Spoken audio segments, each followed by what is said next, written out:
সেদিন আমি আপনাকে একটা মিথ্যে কথা বলেছিলাম।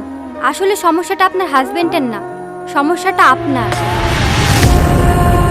মানে আমার সমস্যা? হ্যাঁ, আপনি কষ্ট পাবেন বলে আপনার হাজবেন্ডই আপনাকে বলতে নিষেধ করেছিল। আসলে উনি আপনাকে অনেক ভালোবাসেন। উনি চাননি আপনি এই কথাগুলো শুনে কোনো রকম কষ্ট পান। তাই সেদিন সব দোষ উনি নিজের ঘাড়ে নিয়েছেন। সত্যি কথা বলতে এই যুগে এরকম স্বামী পাওয়াও সত্যিই খুব ভাগ্যের ব্যাপার।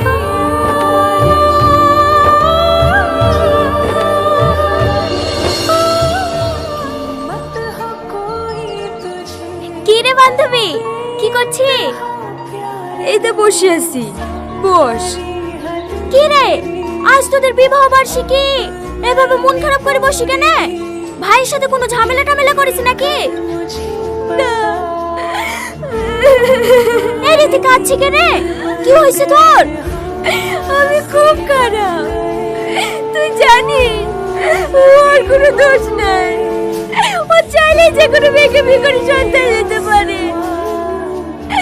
আমারই দোষ।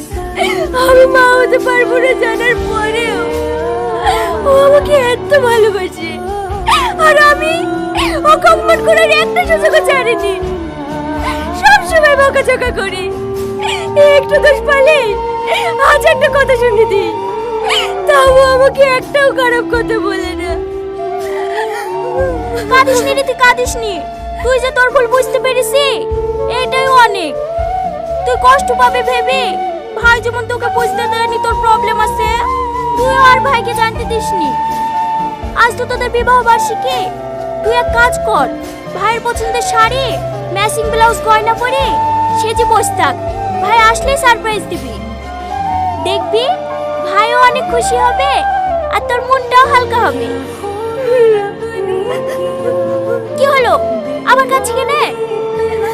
এমনি ও সত্যি খুব ভালো মানুষ রে। আমার জন্য এত বড় ত্যাগ করেছে।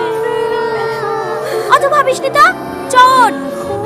আগের জন্মে নিশ্চয় অনেক পুণ্য করেছি, তাই এত ভালো স্বামী পেয়েছি।